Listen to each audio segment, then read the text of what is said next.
The Nyali Member of Parliament, Mohammed Ali, has opened up about a serious health condition that forced him to stay away from politics for nearly 9 months. I've been very quiet for the last 9 months.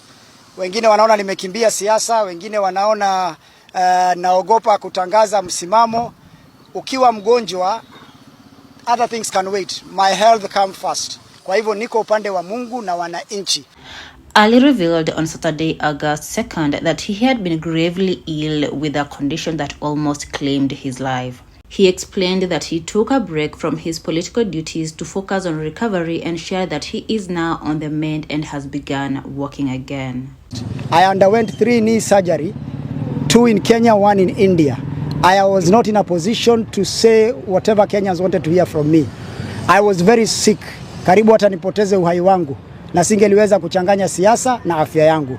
Na nilimaliziwa operation ya kwanza ilikuwa December last year, ya pili ikakuwa January this year, na ya tatu ikakuwa mwezi wa 5 India. Nimeanza kutembea sasa kidogo. It will take me another 4 months or 6. Hopefully, God willing, by December nitaweza kimbia, nitaweza kanyaga. I've talked about a lot of things, including the extrajudicial killings, and I've said it should end, and it should never be practiced in this country. I've talked about issues to do with corruption. Ali's health condition began in late 2024. On December 27, 2024, Ali confirmed that he had sustained a knee injury during the EAC Interparliamentary Games in Mombasa. He announced that he will be temporarily pausing public appearances, stating that he needed time to fully recover. Mohammed Ali was born in the coastal city of Mombasa, Kenya. He hails from the Nyali constituency, which he will one day represent. Born in 1979, Mohammed grew up in a modest Muslim family, raised with strong values of faith, honesty, and justice. His parents, though not wealthy, believed in the power of education. Moha's childhood was filled with challenges, poverty, lack of resources, and a tough environment. But one thing kept him going: curiosity. From an early age, he was fascinated by truth. He would ask questions nobody wanted to answer, and he always had his eyes on justice, perhaps foreshadowing his future as Kenya's top investigative reporter. After high school, Mohammed pursued journalism at New Zealand College of Journalism in Nairobi. It wasn't an easy path. He worked side hustles to pay for his education and walked long distances to get to class. He started small, working behind the scenes in local media. But in 2007, everything changed. He joined Kenya Television Network, KTN, and his career took off.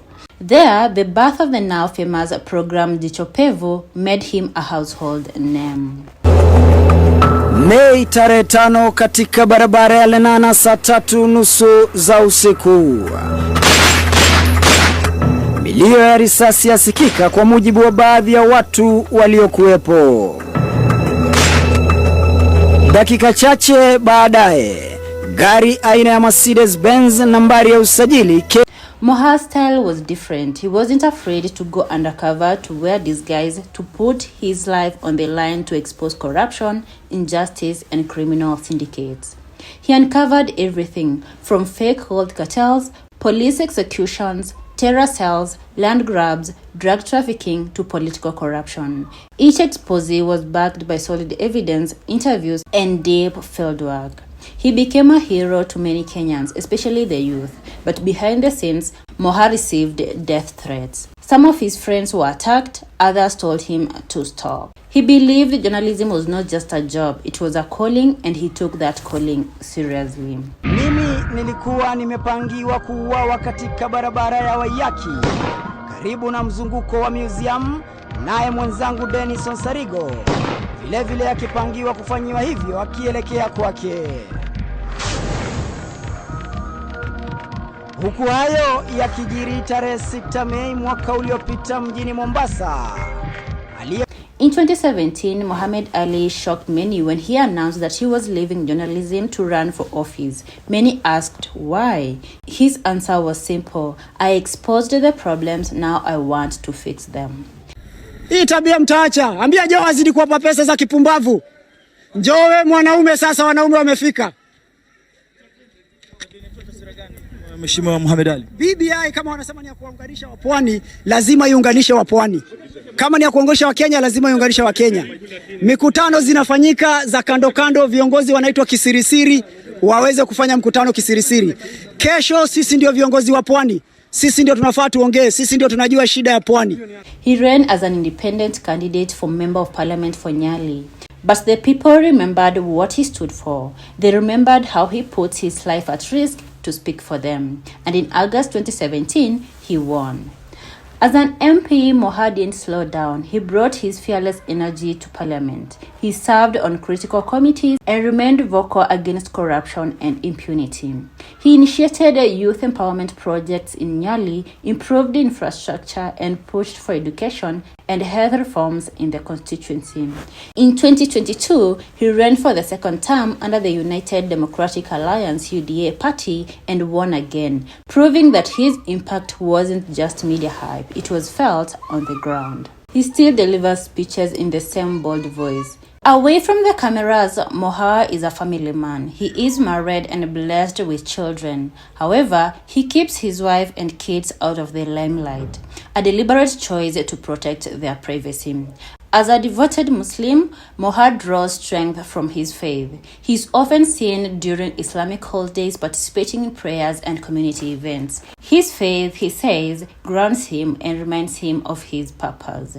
Despite fame, he remains humble, often walking alone in the streets of Nyali, talking with constituents and attending local events without flashy entries. Like any public figure, Mohammed has faced his fair share of criticism.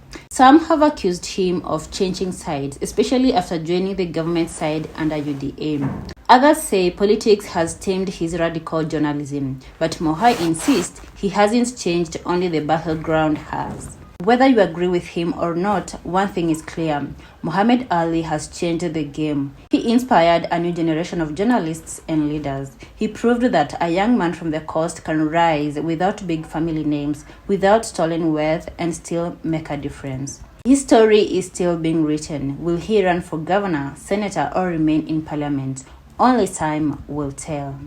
Tutakupatia hiyo UD, ukae nao tuone kama itakusaidia kutoa uongozi ukitumia hiyo demokrasia ya kijambazi ya kuweka watu wako badala ya kupatia wananchi nafasi ya kushiriki kidemokrasia, kikatiba, waweze kushinda ama kushindwa, ndio chama isonge mbele. Kwa hivyo kama umechukulia kufanya hivyo, sisi tunajitoa rasmi, hatutashiriki, tutabaki na wananchi na tutakutana na wewe katika muda ambao Mwenyezi Mungu ameiweka. Tutapatana hiyo siku na hiyo siku ndio tutaulizana maswali. I've talked about issue ya the Deputy Inspector General. Mimi nasikia ati amerudi, nasikia fununu, sijui kama ni ukweli. Nasikia ati amerudi kwa ofisi. He should go home and we are not going to allow him. A young man died in police station. He should go home. Hakuna mambo ya kunegotiate kama atarudi ama atarudi. Ni aende nyumbani na baada ya nyumbani afunguliwe mashtaka, apelekwe mahakamani iwapo atapata